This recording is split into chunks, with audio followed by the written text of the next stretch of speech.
नमस्कार दोस्तों, स्वागत है आपका अपने YouTube channel bio by Virendra sir पर। दोस्तों, हमने ऑक्सीन के बारे में अध्ययन कर लिया था। आज हमारा टॉपिक है जिब्रेलिन। जो साथी नए जुड़े हैं वे हमारे चैनल को लाइक, शेयर एवं सब्सक्राइब अवश्य करें। चलिए टॉपिक स्टार्ट करते हैं। जिब्रेलिन।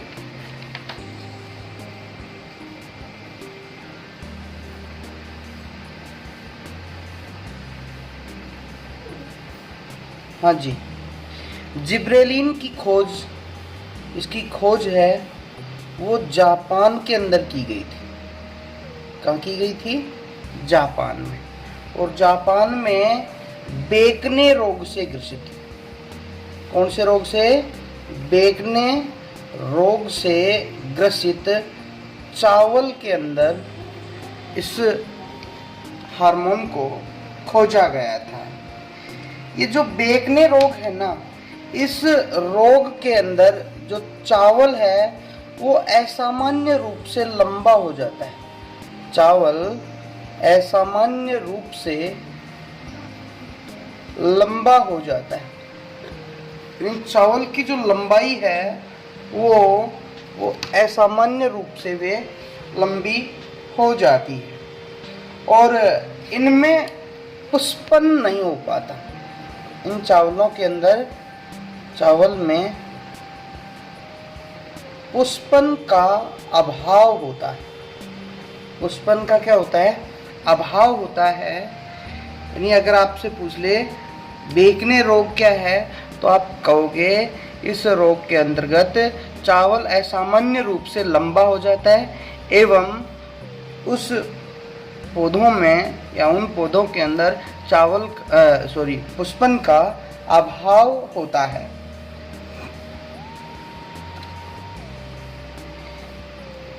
ऐसे इन चावल के पौधों को क्या कहा जाता है? बेवकूफ नवोद्भिद कहते हैं। ऐसे चावल के पौधों को क्या कहा जाता है? बेवकूफ नवोद्भिद कहा जाता है। इस रोग का जो अध्ययन है वो होरी नामक वैज्ञानिक के द्वारा किया गया था। होरी नामक वैज्ञानिक के द्वारा इस रोग का अध्ययन किया गया था। जिब्रेलिन कहाँ खोजा गया?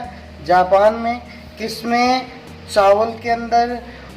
किस रोग से ग्रसित थे वे चावल? बेकने रोग से। बेकने रोग में चावल असामान्य रूप से क्या हो जाता है? लंबा। और ऐसे चावल के पौधों में पुष्पन का अभाव होता है। इनको बेवकूफ नवोद्भिद भी कहते हैं। और की खोजकर्ता कौन थे? होरी। चावल में यह जो रोग होता है, ये जो चावल के अंदर जो बेकने रोग है वो एक कवक के द्वारा होता है। किसके द्वारा? कवक द्वारा ग्रसित पौधों के अंदर ये रोग होता है, अर्थात कवक के द्वारा, जिस कवक को जिब्रेला फ्यूजिकोराई, जिब्रेला फ्यूजिकोराई कहते हैं। यानी ये जिब्रेला फ्यूजिकोराई चावल के अंदर बेकने रोग उत्पन्न करता है। ये मान लो जिब्रेला फ्यूजिकोराई को चावल के पौधों पर छिड़क दिया जाए तो कौन सा रोग उत्पन्न हो जाता है? बेकने रोग उत्पन्न हो जाता है। याबुता और हायाशी वैज्ञानिक हैं ये। याबुता और हायाशी ने इस कवक को शुद्ध क्रिस्टलीय रसायन, यानी इस कवक का शुद्ध क्रिस्टलीय रूप प्राप्त किया। शुद्ध क्रिस्टलीय रूप किसने प्राप्त किया? याबुता और हायाशी ने। कौन से कवक का? जिब्रेला फ्यूजिकोराई का। और इस कवक को क्या नाम दिया गया? जिब्रेलिन नाम दिया गया। क्या नाम दिया गया? जिब्रेलिन नाम दिया गया। ब्रायन ब्रायन एवं इनके सहयोगियों ने ब्रायन एवं इनके सहयोगियों ने जिब्रेलिन का शुद्ध रूप प्राप्त किया, शुद्ध रूप प्राप्त किया और इसे जिब्रेलिक अम्ल नाम दिया गया। कौन सा अम्ल नाम दिया गया? जिब्रेलिक अम्ल नाम दिया गया। अब तक अगर हम बात करें 100 से भी अधिक, 100 से ज़्यादा, जिब्रेलिक अम्ल को शॉर्ट में GA से लिखते हैं, 100 से ज़्यादा GA की खोज की जा चुकी है और इनको नाम देते हैं GA1, GA2, GA3 और GA जहाँ तक खोजा गया है या इन्फिनिटी जितने भी खोजे गए हैं उनको इस तरह से नाम देते हैं। अर्थात कहने का मतलब है अब तक 100 से भी ज़्यादा जिब्रेलिक अम्लों की खोज की जा चुकी है, जिनको GA1, GA2, GA3, GA4, GA5 यानी अनंत तक नाम दिया जाता है। सर्वप्रथम खोदा, यानी अगर आपसे पूछ ले प्रथम खोजा गया जिब्रेलिक अम्ल है,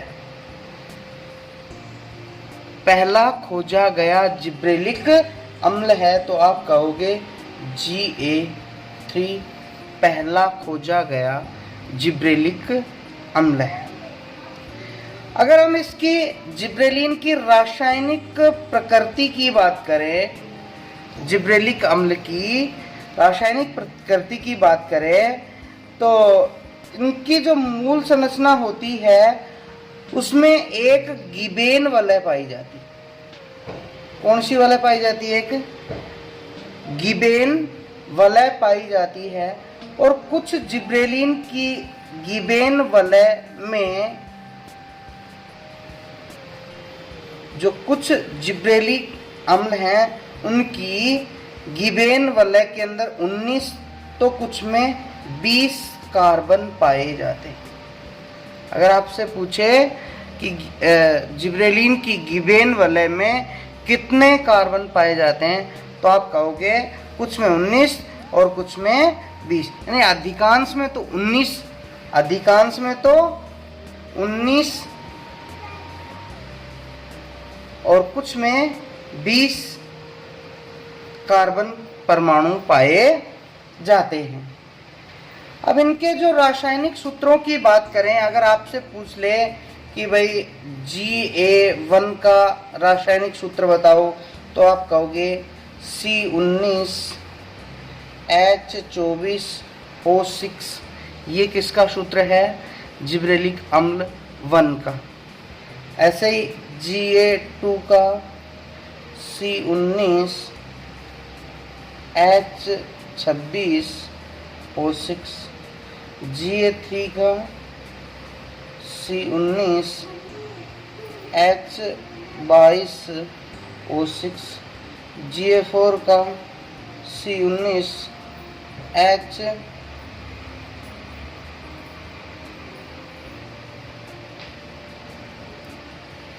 H24O5।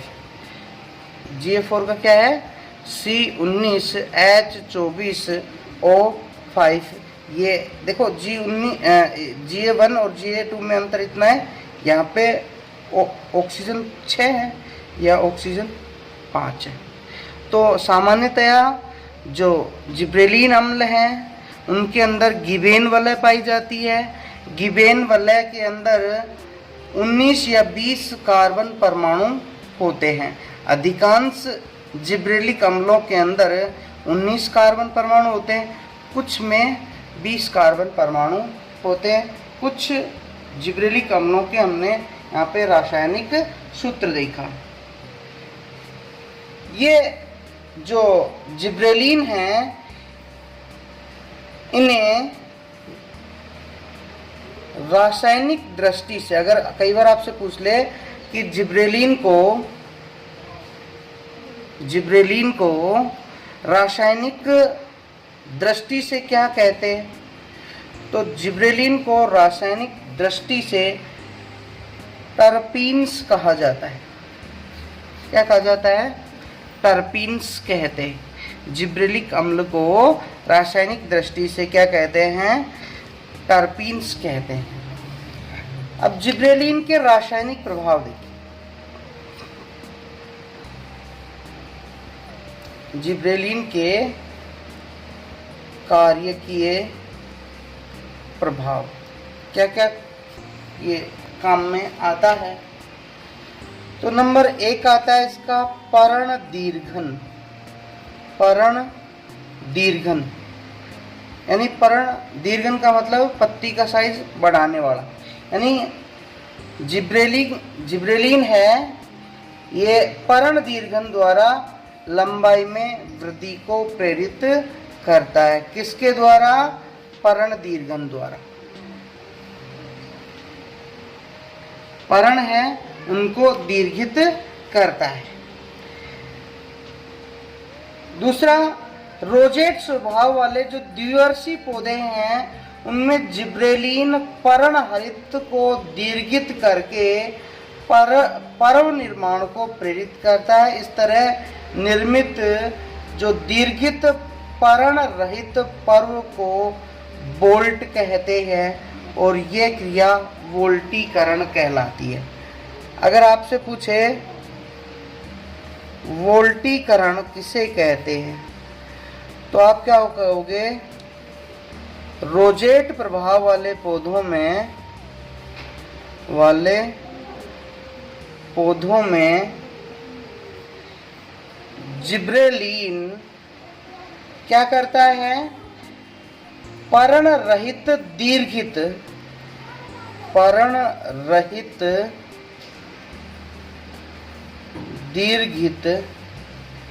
पर्व निर्माण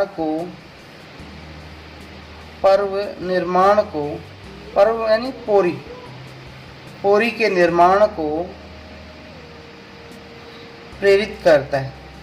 यानी जैसे ये पोरियां आती ना, ऐसे ये पोरियां, तो यहाँ पे पर्ण नहीं बनती, पर्ण का निर्माण यहाँ पे नहीं होगा। यानी ये पोरी होंगी, ये पर्व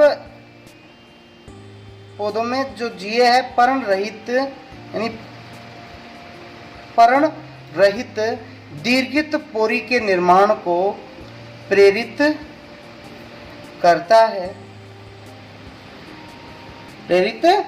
है और ऐसे पर्ण रहित पर्व को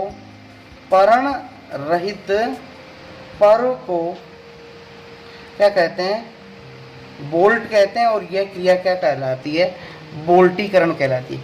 कहने का मतलब ध्यान दो, जैसे पौधा है, इस पौधे में जैसे गन्ने के अंदर ये पोरियां होती हैं ऐसे, तो अगर ये जिब्रेलिक अम्ल इसके ऊपर छिड़क दिया जाए तो क्या होता है? इन पोरियों से ऐसे ये पत्तियां नहीं बनती हैं और पर्ण रहित पर्व को बोल्ट कहते हैं और यह क्रिया क्या कहलाती है? बोल्टीकरण कहलाती है। नेक्स्ट हमारा बिंदु आता है बीजांकुरण।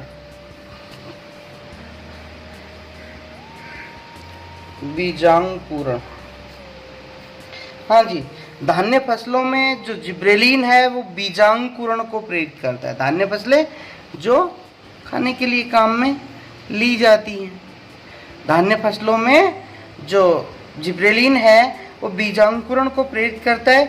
ये बीज जल अवशोषित करके फूल जाते हैं तथा इनका भ्रूण है वो जिब्रेलिन का संश्लेषण करता है, जो क्या करता है? एल्यूरोन की जो परत है वो उसको विस्तृत होकर बहुत से एंजाइमों के संश्लेषण का कार्य करता है। ये एंजाइम भ्रूणपोष में क्या करते हैं? खाद्य पदार्थों को भ्रूण हेतु तैयार करते हैं, जिससे भ्रूण है वो तीव्रता से वृद्धि करता है। कहने का मतलब है जिब्रेलिन को बीजों पे छिड़क दिया, जीए को बीजों पे छिड़क दिया जाए तो बीज है वे जल्दी अंकुरित होते हैं, यानी बीजांकुरण को प्रेरित करता है। तीसरा बिंदु आता है इसका प्रसुप्ति भंग करना। भंग करना। प्रसुप्ति क्या होती है? जब उपापचयी क्रियाएं धीमी हो जाती हैं तो क्या हो जाती है? प्रसुप्ति अवस्था कहलाती है। जैसे बीजों को अपन भंडारित कर देते हैं तो बीज किस अवस्था में होते हैं? प्रसुप्ति अवस्था में। तो प्रसुप्ति अवस्था को भंग करना अर्थात अनेक वृक्षों तथा बीजों की जो प्रसुप्ति अवस्था है उसको भंग करने के लिए जिब्रेलिक एसिड या जिब्रेलिन काम में लिया जाता है। अगला बिंदु पुष्पन। हाँ जी, जिब्रेलिन है वो पुष्पन को प्रेरक की भांति काम करता है, अर्थात ये पादपों में पुष्प वो जल्दी खिलाता है, यानी पुष्प जल्दी इससे खिलते हैं अगर इसका छिड़काव कर दिया जाए तो। अनिषेक फलन। अनिषेक फलन यानी अनिषेक फलन बिना निषेचन के फल का बनना क्या कहलाता है? अनिषेक फलन। अर्थात यह ऑक्सीन की तरह अनिषेक फलन को प्रेरित करता है, अर्थात बिना निषेचन के फल बनाने का काम भी करता है। कौन? जिब्रेलिक एसिड ऑक्सीन की तरह अगर सेब नाशपाती इनके ऊपर छिड़क दिया जाए तो अनिषेक फल तैयार हो जाते हैं। नेक्स्ट हमारा जो हार्मोन है वो है साइटोकाइनिन। साइटोकाइनिन, हाँ जी। हेबरलैंड ने फ्लोएम कोशिकाओं से विलयशील पदार्थ को अलग किया जो कोशिका विभाजन को प्रेरित करता है। किसने? हेबरलैंड ने। कहाँ से? फ्लोएम कोशिकाओं से एक पदार्थ को अलग किया जो क्या करता है? कोशिका विभाजन को प्रेरित करता है। कोशिका विभाजन को प्रेरित करता है, जिसे क्या नाम दिया गया? साइटोकाइनिन नाम दिया गया। फिर अगले वैज्ञानिक आते हैं वीक। इनके द्वारा नारियल के पानी से, नारियल का जो पानी होता है, नारियल के पानी से इसी तरह के जो पदार्थ हैं अर्थात कोशिका विभाजन को प्रेरित करने वाले पदार्थ को अलग किया या उसकी उपस्थिति बताई। फिर स्कूम तथा मिलर ने यक्का के ये जो यीस्ट है, स्कूम तथा मिलर ने यीस्ट के डीएनए से कोशिका विभाजन को प्रेरित करने वाले पदार्थ को अलग किया और इसको काइनेटिन नाम दिया गया। क्या नाम दिया गया? काइनेटिन नाम दिया गया। लेथम ने इस काइनेटिन को साइटोकाइनिन का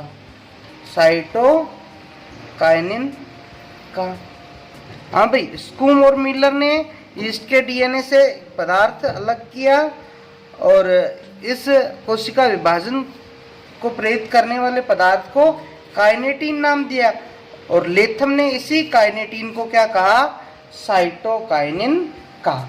लेथम और मिलर ने मक्का के भ्रूणपोष से काइनेटिन के समान ही पदार्थ अलग किया। किसने? लेथम और मिलर ने मक्का के भ्रूणपोष से कोशिका विभाजन को प्रेरित करने वाले एक पदार्थ को अलग किया जिसके गुण कैसे हैं? काइनेटिन के समान ही है। इसके गुण कैसे हैं? काइनेटिन के समान ही है, जिसको जियाटिन नाम दिया गया।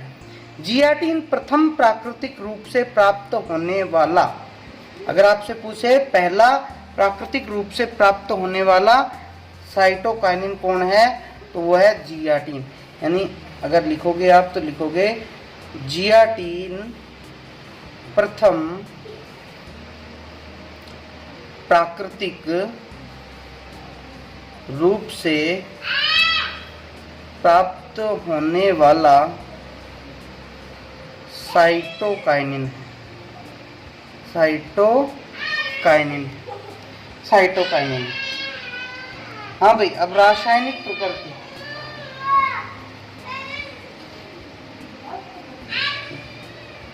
रासायनिक प्रकृति। हाँ भाई, साइटोकाइनिन न्यूक्लिक अम्लों के विघटन से बनता है। किसके विघटन से बनता है? न्यूक्लिक अम्लों के विघटन से साइटोकाइनिन का निर्माण होता है, जिसे अमीनो प्यूरिन कहते हैं। क्या कहते हैं जिनको? अमीनो प्यूरिन कहा जाता है। साइटोकाइनिन में फरफ्यूरल वलय पाई जाती है। साइटोकाइनिन में कौन सी वलय पाई जाती है? फरफ्यूरल। ध्यान रखना, यहाँ पे जिब्रेलिन आया, उसमें गिबेन वलय। साइटोकाइनिन में फरफ्यूरल वलय पाई जाती है। साइटोकाइनिन में कौन सी वलय पाई जाती है? फरफ्यूरल वलय पाई जाती है। इस कारण पहले खोजे गए साइटोकाइनिन का नाम फरफ्यूरल एमिनो प्यूरिन है। यानी प्रथम खोजा गया साइटोकाइनिन का नाम क्या रखा गया? फरफ्यूरल अमीनो प्यूरिन नाम इसका रखा गया। फरफ्यूरल अमीनो प्यूरिन नाम रखा गया। इसका संश्लेषण वहां होता है जहां कोशिका विभाजन होता है, जैसे प्ररोह का शीर्ष, मूल का शीर्ष, विकासशील कलिकाओं के अंदर इसका संश्लेषण होता है। अब साइटोकाइनिन के कार्यकीय प्रभाव देखते हैं।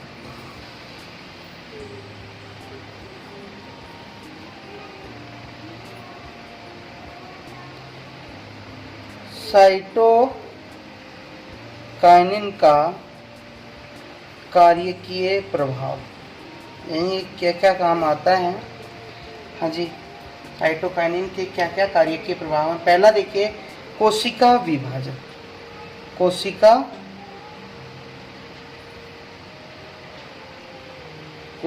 विभाजन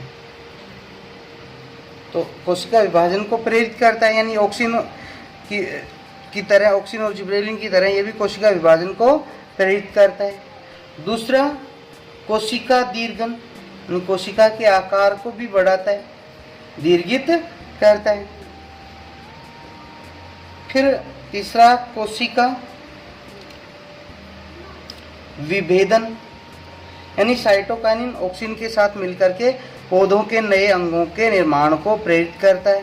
इसका जो उपयोग है ऊतक संवर्धन में किया जाता है। शीर्ष प्रभाविता का निरोध। शीर्ष प्रभाविता का निरोध, यानी यह शीर्ष प्रभाविता को समाप्त करके, जैसे ये ऑक्सीन है वो तो शीर्ष को बढ़ा रहा था, ये शीर्ष को तो रोक देगा और पार्श्व कलिकाओं की वृद्धि को प्रेरित करता है। पार्श्व कलिकाओं की वृद्धि को प्रेरित करता है। अगला, प्रसुप्ता नष्ट करना, यानी साइटोकाइनिन कंदों और बीजों में प्रसुप्तावस्था को तोड़ करके उनके अंकुरण को प्रेरित करता है, यानी प्रसुप्तावस्था को नष्ट करता है। जीर्णता विलंब, जीर्णता का मतलब होता है बुढ़ापा, और विलंब यानी देरी से, अर्थात ये देरी से जीर्णता लेकर के आता है। यानी साइटोकाइनिन पादप की जीर्णता या वृद्धावस्था को रोकता है। यह पर्णहरित न्यूक्लिक अम्लों के विघटन को रोक करके जीर्णावस्था को देरी से लेकर के आता है। साइटोकाइनिन के जीर्णता विलंबन प्रभाव को रिचमोंड लॉन्ग प्रभाव कहते हैं। इन साइटोकाइनिन के जीर्णता विलंबन प्रभाव को क्या कहते हैं? रिचमोंड लॉन्ग प्रभाव। रिचमोंड लॉन्ग प्रभाव भी इसे कहा जाता है। अगला जो हमारा हार्मोन है वो आता है इथाइलिन। इथाइलिन, हाँ जी, इथाइलिन एक गैसीय हार्मोन है। कैसा हार्मोन है? गैसीय हार्मोन होता है। इथाइलिन कैसा हार्मोन है? एक गैसीय हार्मोन है जो एक प्रकार का असंतृप्त हाइड्रोकार्बन, जो एक प्रकार का क्या है? असंतृप्त हाइड्रोकार्बन होता है। असंतृप्त हाइड्रोकार्बन भी होते हैं जिनके बीच में डबल या फिर ट्रिपल बॉन्ड आते हैं। कार्बन कार्बन के बीच में डबल या ट्रिपल बॉन्ड आते हैं, वो असंतृप्त हाइड्रोकार्बन होते हैं। इथाइलिन है वो प्राकृतिक रूप से पाए जाने वाला ये गैसीय हार्मोन है जो पादप के सभी अंगों द्वारा संश्लेषित होता है। ये प्राकृतिक रूप से पाए जाने वाला एक गैसीय हार्मोन है जो पादप के सभी अंगों द्वारा संश्लेषित होता है। ये फलों की वृद्धि एवं परिपक्वन को प्रेरित करता है। किस चीज को प्रेरित करता है? फलों की वृद्धि व परिपक्वन को प्रेरित करता है। यह जल में विलय होता है। इथाइलिन क्या है? जल में विलय होता है। इसके कृत्रिम निर्माण हेतु इथेफोन का उपयोग किया जाता है। किसका निर्माण?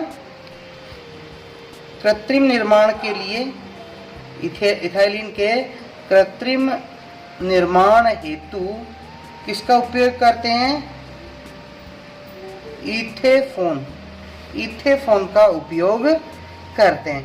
वर्तमान में इथेफोन या 2-क्लोरो एथिल फास्फोरिक अम्ल से 2-क्लोरो एथिल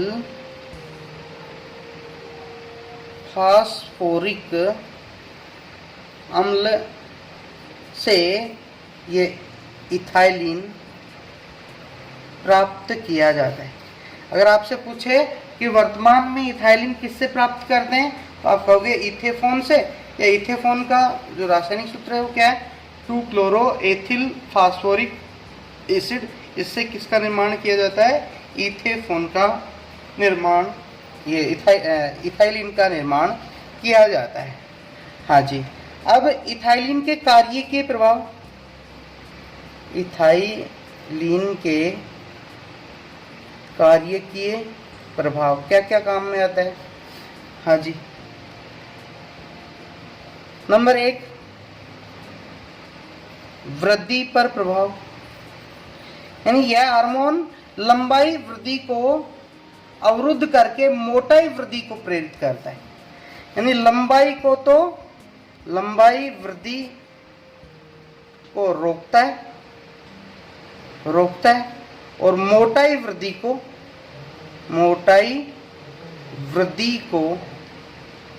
प्रेरित करता है। मोटाई वृद्धि को प्रेरित करता है। अपस्थानिक जड़ों के निर्माण को बढ़ाता है। दूसरा, फलों को पकाने के काम आता है। फलों के पकाने में, यानी इथाइलिन है वो फलों के पकाने में काम आता है। इथाइलिन फलों के प्राकृतिक परिपक्वन के लिए महत्वपूर्ण हार्मोन है। यह ऐसे एंजाइमों का संश्लेषण करता है जो फलों के परिपक्वन में महत्वपूर्ण भूमिका निभाते हैं। ऐसे फलों को क्लाइमैक्टेरिक फल कहते हैं जो परिपक्वन के समय इथाइलिन का स्रावन करते हैं। यानी परिपक्वन वे फल, अगर आपसे पूछे कि भाई क्लाइमैक्टेरिक फल किसे कहते हैं तो आप क्या कहोगे? वे फल जो परिपक्वन के समय परिपक्वन के समय इथाइलिन का संश्लेषण करते हैं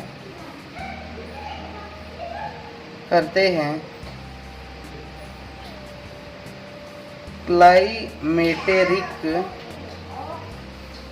फल कहलाते हैं। क्लाइमेटेरिक फल कहलाते हैं। हाँ जी,